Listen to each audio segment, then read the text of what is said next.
Hello, welcome to the TV room.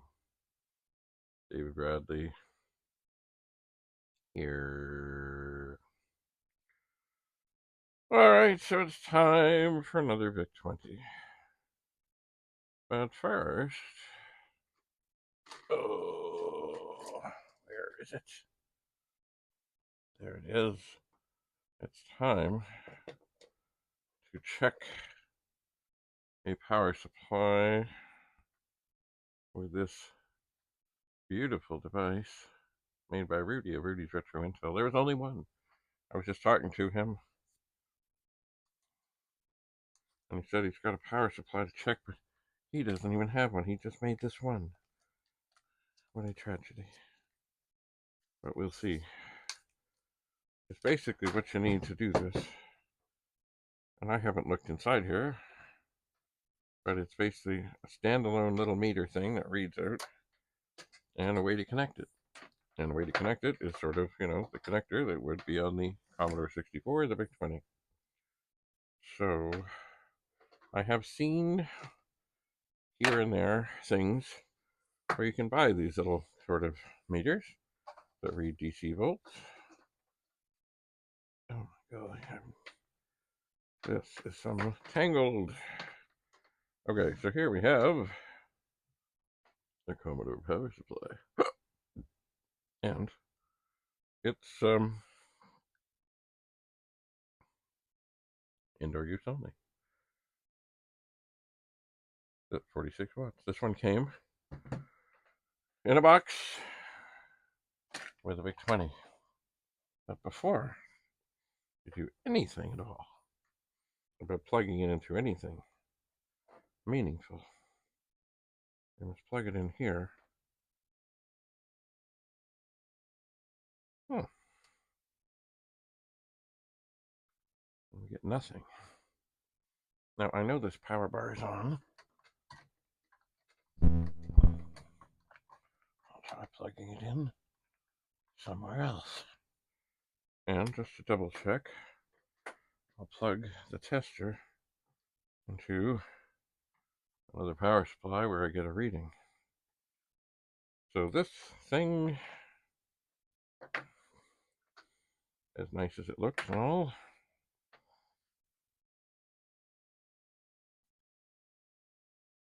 is dead. Now, the 9-volt side might have something, but the 5-volt side is gone. Dead. Ruined. Dead. Alright, so we have a procedure for this. Oh, yes indeed. Look at that. These are called side cutters.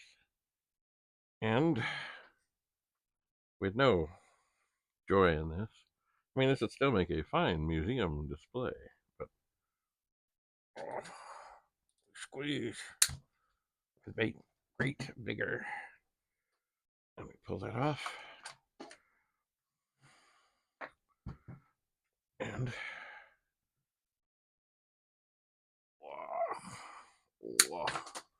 we squeeze with great vigor. And there is something for the garden.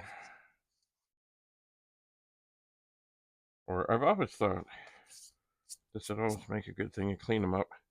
And then you can put little plaques on them and hand them out as lifetime achievement awards in the world of Commodore, I suppose. Anyway, I have some other ones over here. So I'm going to set that there.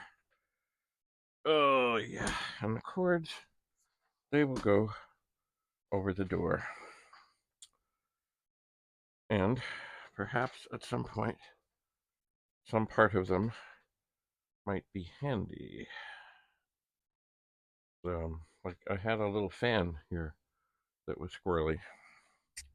And I thought maybe I could put other ends on and such, but I don't think so. I think I'm going to have to join things. Anyway, here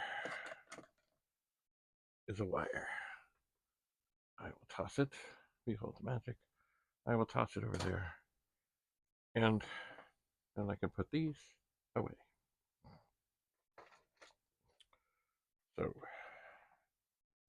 to this. 5.20. Lovely. So now we must get to the task at hand. This is perhaps the most uniformly yellowed Vic-20 I have ever seen. Almost like it's been painted everywhere. Everything you can imagine. Wow. And it does take the DIN plug, which I have turned off. But I guess the big question is, of course, does it work? Well, I've turned the monitor on. Oh, get the clutter out of the way. Too much clutter. So the monitor is on.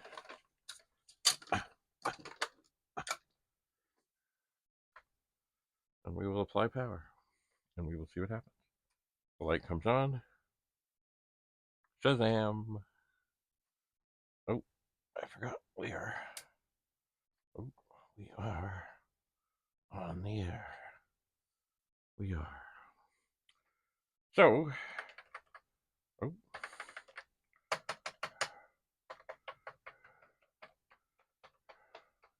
hang on. The delete key is stuck down. I wonder if that means that it is missing a spring.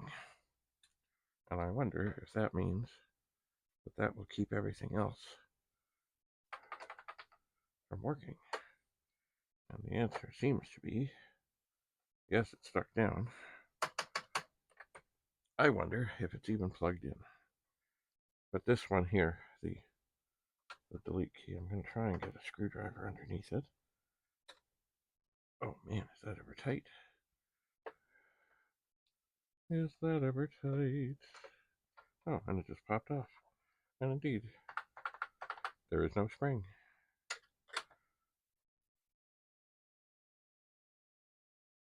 It has a little X under there, which is kind of normal. But it has no spring. It's any other key stuck down. It doesn't look like it.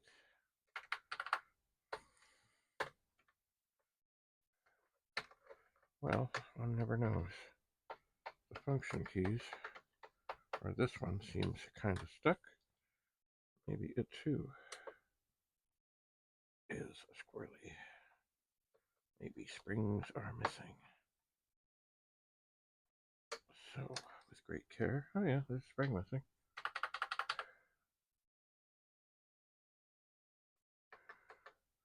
Alright, I'm hunting for other keys that don't come back up.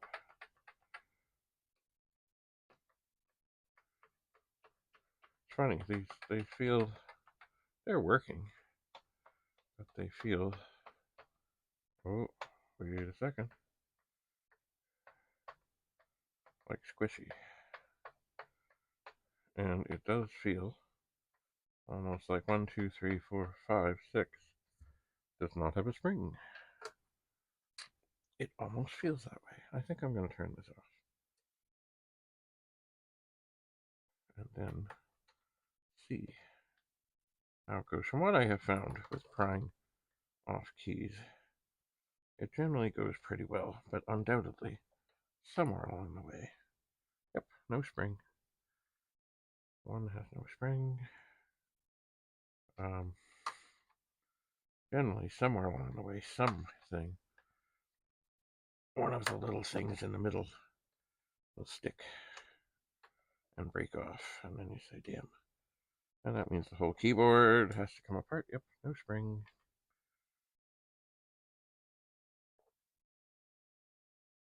And then, yep, no spring. Oh yeah. That one looks like, maybe it's okay. That was number 3. Yeah, that's okay. See, any of these keys, if the keyboard is actually attached and if it's not all dirty, these keys being pushed down could be making it quite difficult. No spring. For, like, it may have tied everything up. By taking the key off,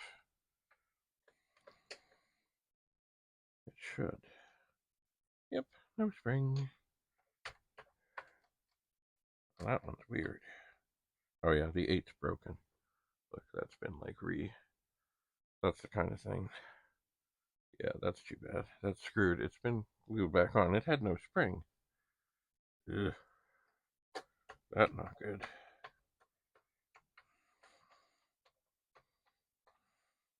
Well, let's turn it back on.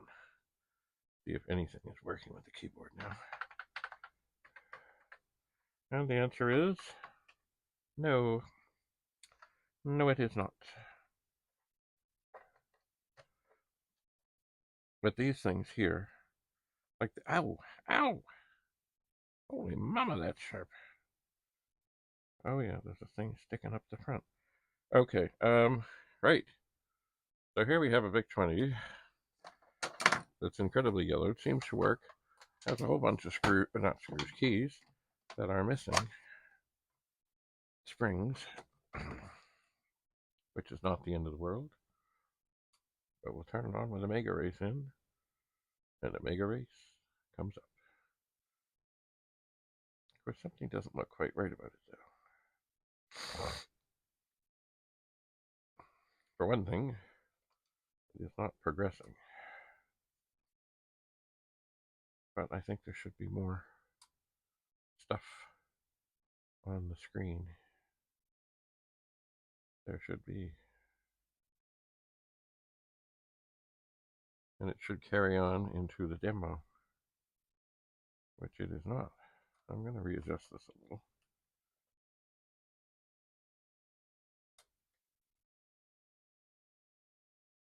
Yeah, no, there should be more stuff going on here.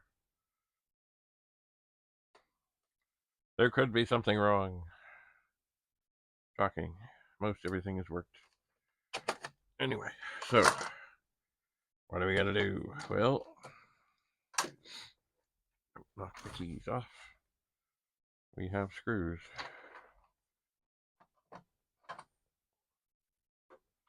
We do have screws.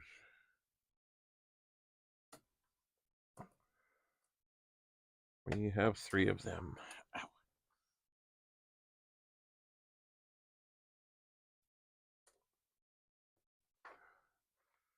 And I would like to think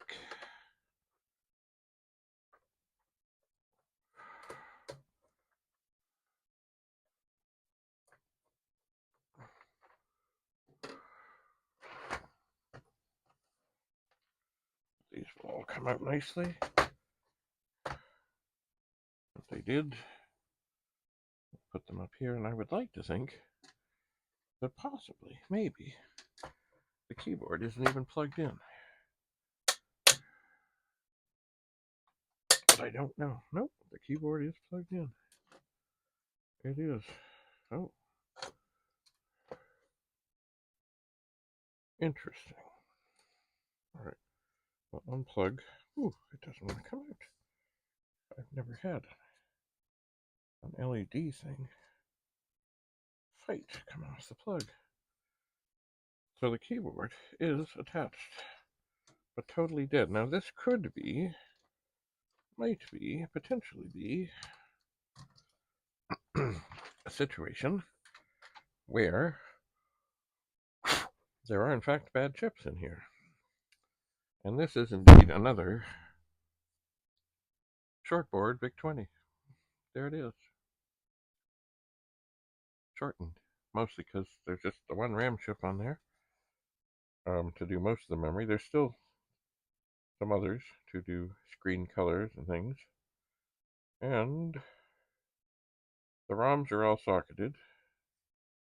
No, they're not. One is in a socket. Sorry. The RAMs are all in not socketed, except now there is one that is. And So be the 6522s and the 6502. And let's peek under this cover, and we will see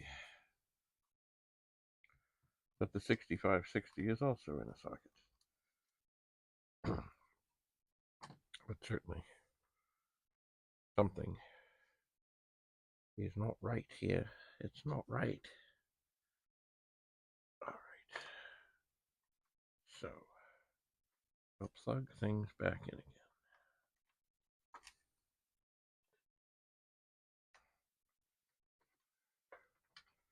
And we'll turn it back on.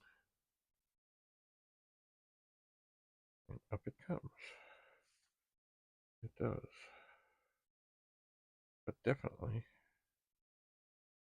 I'm just touching the chips to see if anything gets remarkably hot, remarkably fast.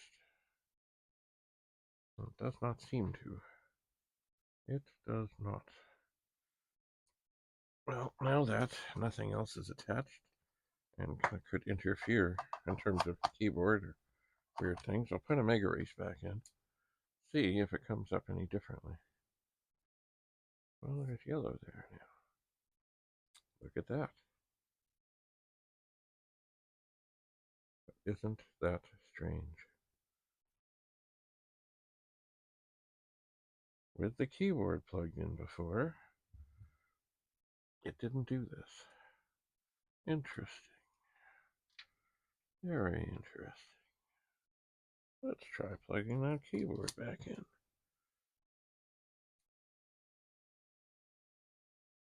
Oh, and now the yellow is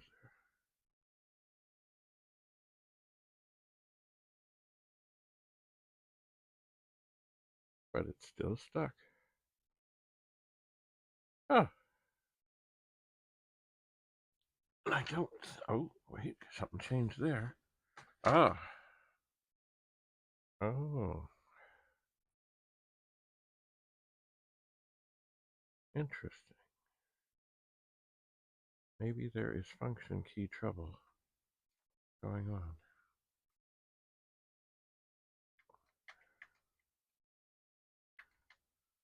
That is weird, but it's not going on to the demo.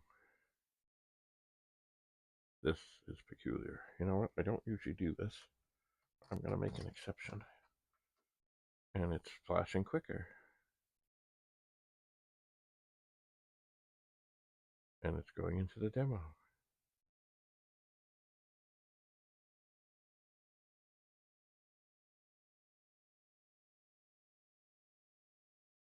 This is most peculiar.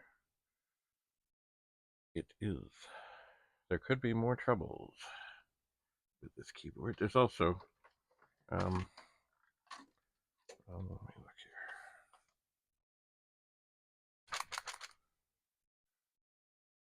Like the key that was glued on, that could be like just staying down.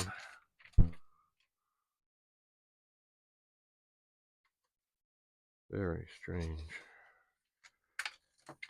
Oh, very strange. All right, so we have what now appears to be